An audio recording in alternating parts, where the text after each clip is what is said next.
Alright, it's time for Katherine again, part 3, where we meet Fedora for the first time. Also, this is totally not an American restaurant. You know what? It just hit me. I Come think... on, isn't this how we pick our French fries and burgers at McDonald's? With the ladies in his life. You know what? I think you would have to be in very specific places to find sushi bars like this in America. Or Isn't there in the UK. a pizza place named Chi-Chi's that does this? What is CC's? CC's. CC's, I think it's CC's. CC's is sort of like it. So what was not the quite. point of making this cutscene like 30 seconds long animated? Why not just have the entire thing be in-game? I think it might have been a trailer shot. I don't know. But anyway, this guy is pretty much the very kind of douchebag that the fedora indicates, as we're going to find out during this conversation. He doesn't care that you're cheating. He's like, if you're going to do it, don't get caught. If you were going to do it, don't whine about it. He just sort of treats it like normal. Yeah, you get a perpetual sad face going on there. Yeah, is he called Fedora just because he's wearing a fedora? Well, that's what we're referring to him as. He has a name. I just don't call him by that name. It's such a shame. It's such a shame that the fedora has become such a douchebaggy sort of thing. Because I actually think that they look kind of cool, especially in like old, like noir 40s. Yeah, I think it's the single color, like whether it's black, gray, or brown. The original fedoras, I think that's actually pretty cool. If you're wearing multi-stripe patterns, you're trying to say something. Yeah, I love the pattern on this guy's hat. It's so try-hard. I just expect him to pull out his iPad and start taking pictures with it or something. A selfie, which he then uploads to Tumblr as one of those atheist euphoria pictures.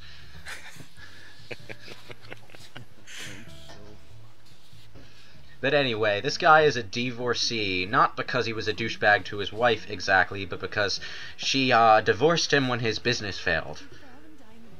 So is she a gold digger? No, there's something more complicated going on, but he puts it forward as her betraying him.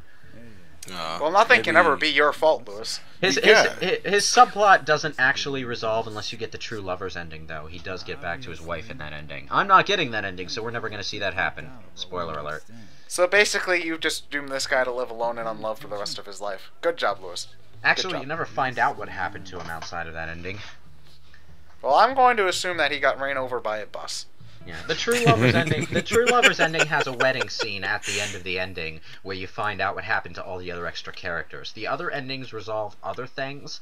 Like in the neutral ending, you find out that the arcade cabinet in the bar was intentionally put there to let people practice at the dream. And in the cheaters endings, you find out what's up with Katherine with a C. I gotta find a better way to refer to those two characters, by the way.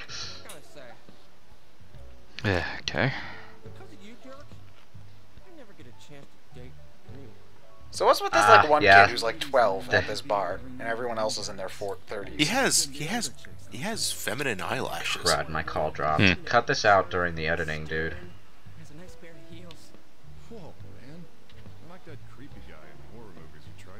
Oh, the dude in bullshit. the dude in the brown jacket is voiced. I recognize that voice. That's definitely Gabriel from Trauma Team. Did I hear someone call for me? Ronald McDonald. What has gone on? My boner is confused. Well, it might become a little bit more confused when you find out her backstory. Is she really Ronald McDonald? No. She's Okay. not really Ronald McDonald. Stiffy away! Oh, you don't need to worry about it. You only care about your girl, Vincent. Oh, what are you talking about? This guy totally needs to know. Cheating is pathetic. I agree with Toby. Pathetic. Yeah. Pathetic. Shut up and eat your peanuts. Huh? What? You're cheating. Weren't you talking about marriage? Marriage. Seriously, stop yelling about cheating and shit. It's what brings us together, except him. Well, depending on what ending he gets, it might. I don't know. I think he's just sort of sitting over there, just waiting to see if the situation's relevant or not. Well, come on, tell me You're about creepy. Like one of those guys that dreams his nights away climbing towers as a sheep. Okay, I'm back. Sorry, my internet failed for a bit there. What's your There's opinion those on... Skype fuck-ups we know. We know. Yeah, Love. there we go. It was 3 parts in. I'm not really surprised. But Lewis, what's your opinion on Miss Ronald McDonald? Oh, her. Well, I know what's really going on with her, and I think she could have been handled a little more gracefully, but spoilers, she's actually a post-op. So, yeah. Ooh. Wait, Yes. is she Ronald McDonald? No, I'm she's not. fucking serious. But her original name was Eric, yes. So, she could have been handled a bit more gracefully, but it's sort of treated like a background running joke that you only get the punchline to if you get the True Lovers ending. You just added A to Eric and you get Erica, and there you go, bam. Instant female. The hints are supposed to be the awkwardness the other characters who knew her when she was a kid approach it when Blondie there has his little tryst with her, and her last name, Anderson, which I think means something along the lines of, like, manly or something or other. That's probably something that got across better in Japanese than it Probably. does. Name puns in general, I think, tend to work better in Japanese. That's because we in the West are lazy and we never look up what names mean. Names it's are just generally made of words out of our language, unless they're like Baker or something. Well, that's because a lot of Western names don't have that sort of meaning. Like Smith. Oh well, I guess it goes back to like blacksmith way back, but you know, somebody named Smith isn't a blacksmith, you know. So when they do try to translate the names into puns, you get stuff like Ace Attorney, where you get Will Powers and Jackhammer and shit like that. Max Powers? Phoenix Wright. Okay. Well, these two, I want to talk about these two old ladies here. They're actually these really creepy people that seem to know something about the dream. Because every time they say something, it's like something... they're like that fortune teller in the bar who knows what's going to happen next in the story and says creepy things about it. But exactly what these two are here for is never resolved. They literally just say things related to the dreams, weird your character out, and sometimes they give you morality choice dialogues. Pretty sure there was some secret DLC content that'd be the one pulling the strings. No, that's Trisha. But in any case, yeah, those two will also comment on characters who die. What, is to rub it in? Basically, yeah. Well, basically, if you talk to them in the bar, they're the earliest point during any bar scene where you can find out that a character died during the dream. They'll also give you hints and stuff about the problems those other characters have. And before we go on, I'm going to show off the jukebox, which is actually a nice little thing. You can change the background music in the bar. The songs you earn come from both Katherine and other Atlas games, mostly SNT and Persona. You earn a new song for every trophy you get. So if you unlock all the songs, do you get an achievement called Jukebox Hero? No, the only jukebox trophy there is you get for changing the song once. It's one of those freebie trophies. Is that trophy called Jukebox Hero? No, I think it's called Play It Again, Vince. Oh, I'll never get my foreigner love. Damn it. So what did you just change the music to? Something from Persona 3. I can't hear it right now. Let me turn up the volume for a second. I think it was Burn My Dread, whatever that song is. Yeah, it's Burn My Dread. It's the intro theme to Persona 3.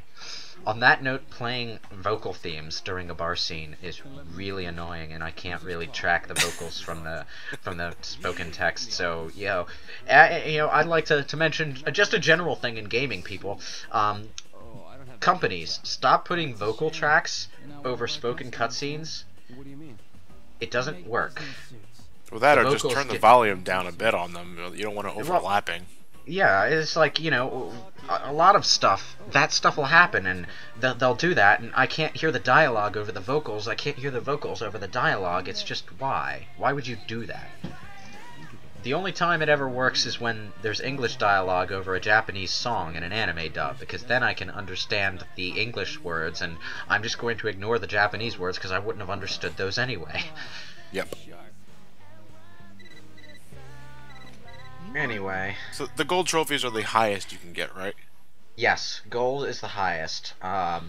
Good luck getting them in the hard mode though, because getting the I think you need to do actually a little bit more in a hard mode puzzle than just get to the end without breaking your step combo. But just getting to the end without breaking your step combo is nearly impossible in a hard mode puzzle to begin with. So, yeah, that's the Have one you trophy 100%? Have you gotten all gold trophies in hard mode? No, I haven't No? even. I haven't gotten so much as 3 stages into hard mode, man. It's yeah. Hard. A legend, huh? Part of that is reluctance to actually play the stages that annoy me in hard mode.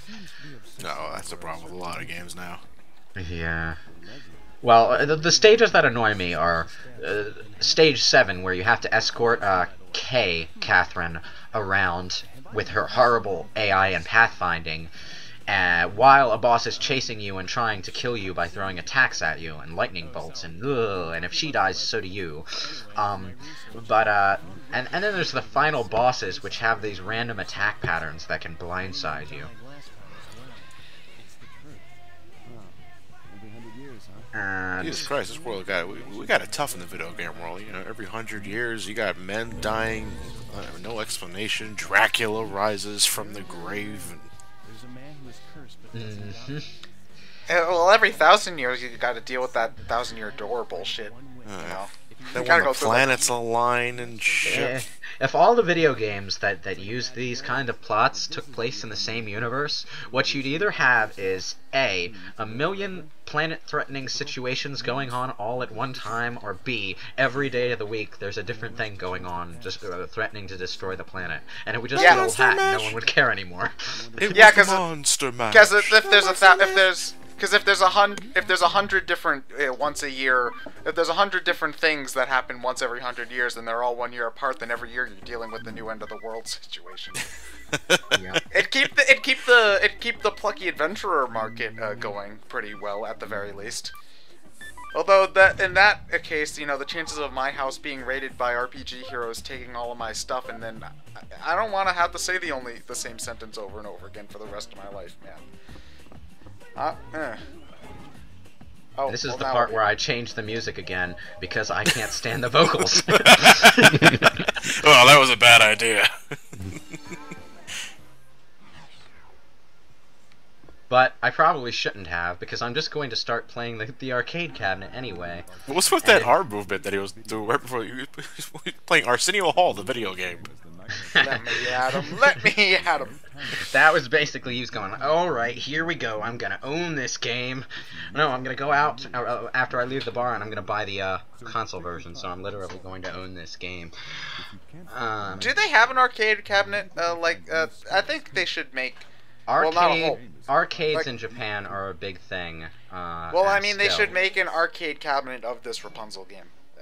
I wouldn't be surprised if they did that.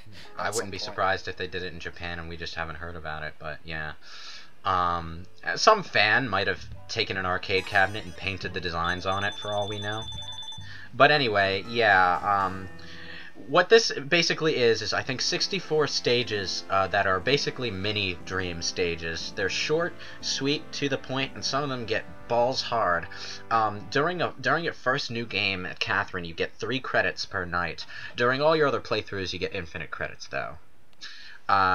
There's 64 stages, and then during the last run of stages, there are collectible items that you need to pick up along the way. If you beat the game and get all those collectibles, you unlock the reverse side of this game, which is 64 other stages that are even harder.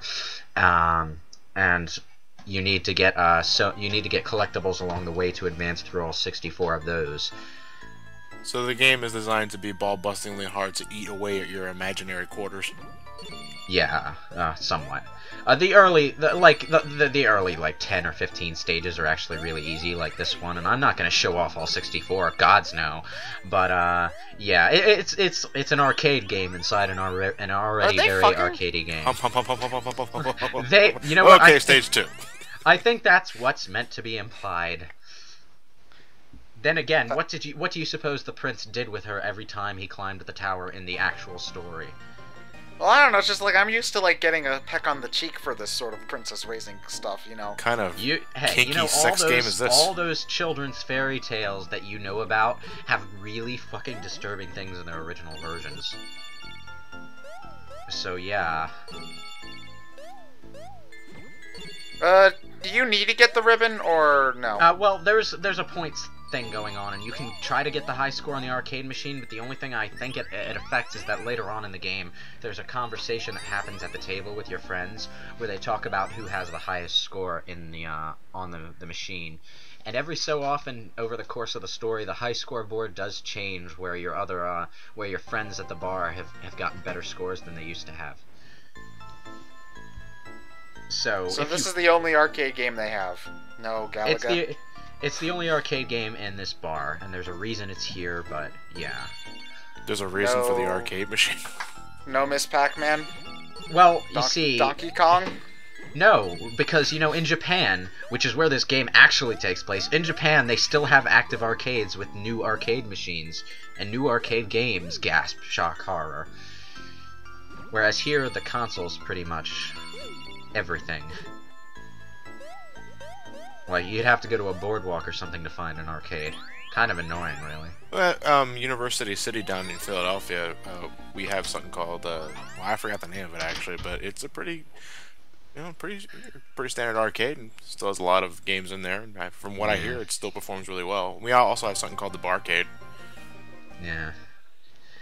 Well, if you let me rephrase that. If you live in the suburbs like me, you're not likely to find any arcades nearby. Yeah. Unless you got maybe one in the local pizzeria. It's like... Anyway, I gave up, at which point... Cardiac arrest, son of a bitch. Yeah, the give up option is a kill switch for your character. I'll be taking the Wicked Witch now. has an afro. The Wicked Witch has an afro. Like, that is... It's just, like, I find that amusing for some reason. Oh, and every load screen, like when you start the game or leave the thing, has this philosophical quote and stuff. They must have looked up a lot of philosophical quotes during this game, because the boss at the bar is constantly quoting them whenever he gives advice. Let's what happens next. Ted Weason. Now, another thing you want to do every night without fail, no matter what else you do, always drink at least 2 full glasses of some kind of booze. Does it matter? Well, you see, if you want trophy completion, you have to drink 1 glass of each of the 4 kinds every night. But it doesn't matter what kind for the purposes of this, because there's little bottle icons at the side. When they fill up, you're at maximum drunkenness, which means 2 things. It means you're stumbling around every time you try to walk around the bar, and it means you move a lot faster during the dreams. So this game promotes alcoholism. Yes, it does. In order to proceed, you have to get wasted. Now, the achievements are actually for the alcohol trivias. The first time you drink a specific variety of alcohol every night, you'll get a piece of trivia about that alcohol.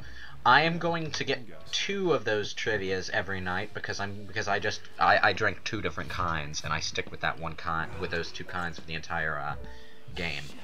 But if there a penalty for drinking too much? No, there's not. At least, if there is, I've never, run into it. There's no point in drinking more than 1 glass of each kind a time. Like, every time you take a sip, Vincent will think something, but he cycles through the thoughts over and over until you stop. Now they're talking about how Vincent hooked up with his girlfriend. Backstory, yay? So I was looking at Craigslist.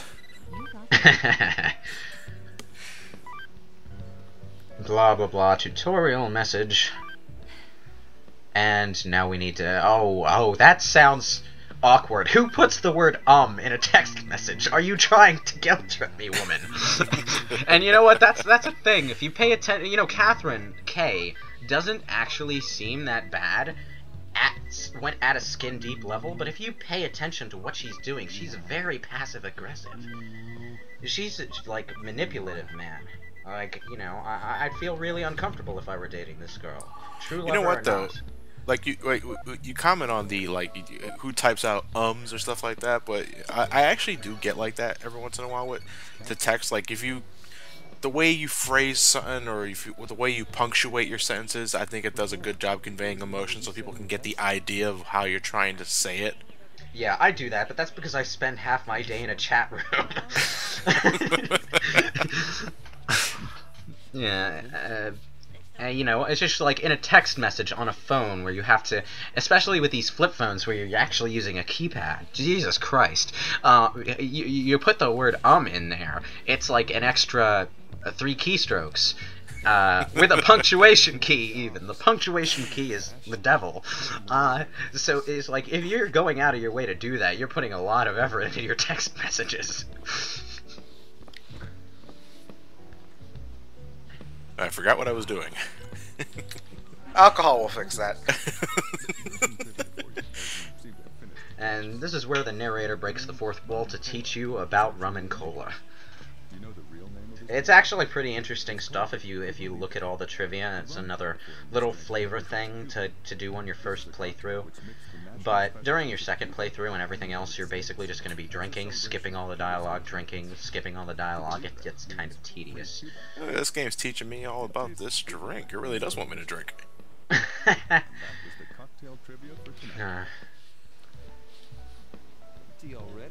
And there are 2 things that can happen when you're when you order another drink. The first thing is that Erica can come over, take your order, and when you order something, she'll bring it back and you'll have some dialogue with Erica. But if you're sitting at the bar when you finish that drink, you'll get dialogue with the boss instead. Just for a bit of like commentary out of the video game in itself. Like, do you guys drink socially? No, I don't drink at all. I'm not 21, so no. Oh, it said you have a reason, but Well, that doesn't stop anyone, Ted.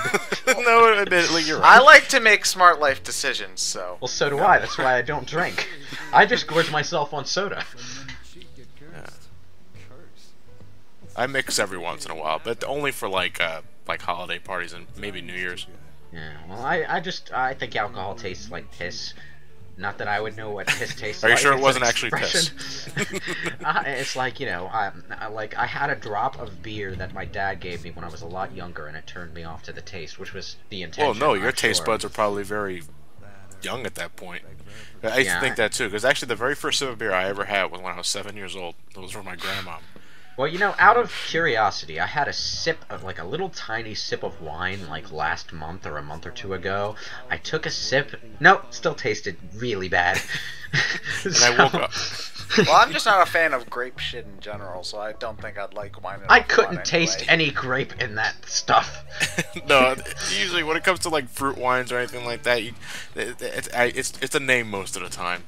But that's why I mix, though, you know, because I can't. Like, you give me vodka raw, I'm not gonna drink that. Yeah. Mix it with Coke or give me a fruit drink. To go with it. Like the more dedicated alcohol drinks are really an acquired taste, I hear. Yeah. Like really, really acquired taste. I would just recommend you mix it and stick with that one drink. For the love of God, people, do not mix your drinks. You are going to get hammered fast. Look at our drunk Let's Play of Mario Party.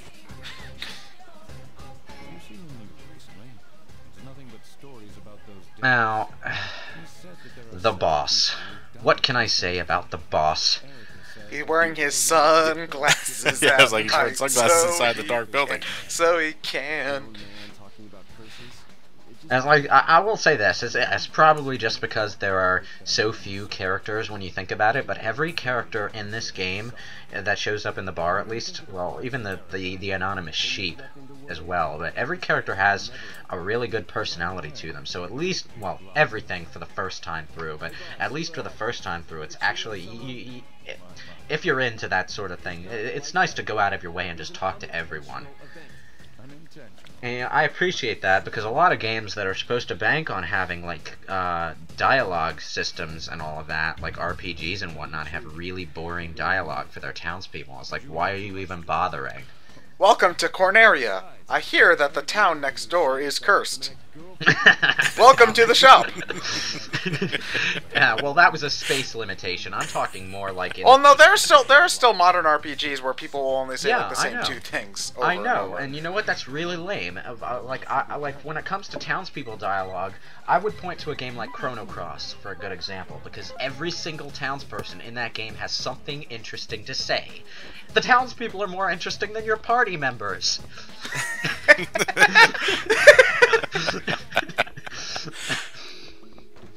Oh, we really have to watch Alright, Vincent on the now, can. now you see, when you get a picture from Katherine, you can't actually look at it. When you're outside of the bathroom, if you try, Vincent will hurriedly put his phone away and think, I can't look at this in public. I don't really know why you can't look at this in public, though, because it's just a close-up selfie of her lips and lipstick. Wow, the dentist did a good job. Oh, you idiot. That's it. That's it is a response. I forgot about that. Is there a tit shot, please, dialogue option whenever you're talking to Katherine?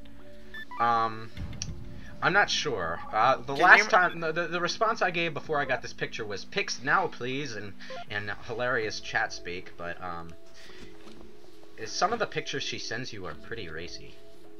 There's actually this is something that I tried showing off at one point, but I don't think I actually managed to. Most of her pictures have alternate versions with different outfits in them. You'll only get one during your first playthrough, but during additional playthroughs, I don't know if it's a glitch or intentionally programmed, but if you keep cycling in and out of that one picture in your phone, you'll get different outfit versions of it every time, and it's kind of creepy, actually, because the picture always changes every time you load it. Huh.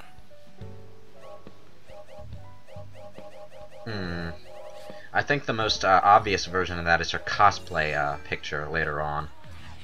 Lewis, I think you might have OCD. No, I'm like that. I change the song on my iPod all the time whenever I'm walking someplace. It's just like, Are we all the type that puts it on shuffle and just scrolls until we hear a song we like? yeah, that's me.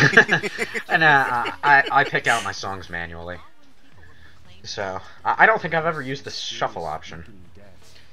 It's good when you're doing like a workout or taking a long walk. Yeah. If you're on a run or something, it's a good shortcut, because otherwise you have to look at your list, and it's hard to do that while watching. Oh, there goes that open sewer hole. Some stages are supposed to be impossible. Something I haven't mentioned about the bar is that every time you talk to someone, a little slot of time will pass by, which the tutorial guy just conveniently popped up to explain for me. Thanks, tutorial guy. But so, yeah, the more you do that, the more time passes. Eventually people will leave and then other people will come in. So you gotta be careful about making sure you talk to everyone before they leave if you're trying to save their lives. So the bar is your central hub, or is it your only hub? It's the only location that you go to in this game. Okay. It's like if the Persona games were even more confined than they are. Now, does everybody have a schedule in this game? Like, will certain people always be there at the beginning? Yeah. And certain people. Okay. It's not a schedule that's consistent from day to day. Everyone shows up at a different time. Sometimes certain people will not show up on certain days. Basically, but it does happen at a set pattern. Okay. Usually you have more than enough time to talk to everyone at least once, which is all you need to save their lives. Just talk to them one time. You can talk to people more than once, though. If you, one time if you every want night to. they're there. Yeah, you can talk to them more than once. They usually have two separate dialogue interactions that you can take, and if they have nothing new to say, their little talk logo thing will be gray instead of white. You know, the only thing that's missing from this alcohol trivia is the sheep to have like a graduation cap and gown. That happens actually during certain tutorial scenes, I think. You're stupid and all the In any case, I think we're just about done with this bar sequence, which should mean we're going to leave. Oh wait, no, there's one thing that happens on this particular night, and it requires you to stay in the bar until everyone else leaves. Oh, so your alcohol levels actually show via the character animations. Yeah, just on the third level though, when you start stumbling. Yeah. When you start swaying, yeah. That's maximum drunkenness, and it's the only thing. But you Sounds get like a power really, up. You get really red in the face, as drunks tend to do in anime, and then you sway. It doesn't actually change how you move when you control your character, it's just an animation. And your level of alcohol, does that affect the block puzzles? It affects your movement speed. The drunker you are, the faster you run. So you always want to be maximum drunkness. Glug glug. In any event. What am I doing now? Oh. I think you're just trying to give the boss company. Oh, I'm Hey, saving my game. Come on. Oh, I actually saved without cutting this time. I don't know why I did that. Technicolor save screen. Yeah. Woohoo! Editing RAWs is the second most painful part about this sort of thing. What's the first most painful part? Recording it depending on the game. Well, no, I'd always say that editing is more painful than recording, unless if you're playing something really awful. If you're playing a really open world game, it involves playing the game twice back to back, which can be really Pretty tedious. much. Yeah. Still, she really Oh, relies on you. right. Woman's dearest delight is to This is more of that wonderful mustache stroking wisdom the boss likes to show around all the time. vain or otherwise untoward. At one point, I think during this conversation, he says Erica said he thought he was charming, but Erica said he just has old man smell. Alright, when Vincent says it's late like that, that means you're done for the bar at the night and you're at the final time slot. Hey, Vincent. Yeah, I figure it's a So- pretty good tell. How about you? Yeah, and then your friends will leave. There's a trophy for being in the bar when everyone else is out, but you can't get it on this particular night because someone shows up at the very end and basically cock blocks you from ever getting the trophy on the second night because she never leaves. Last call. You can't Yes, go home. who? You don't have to go home, but you can't. Blah blah blah. Closing time.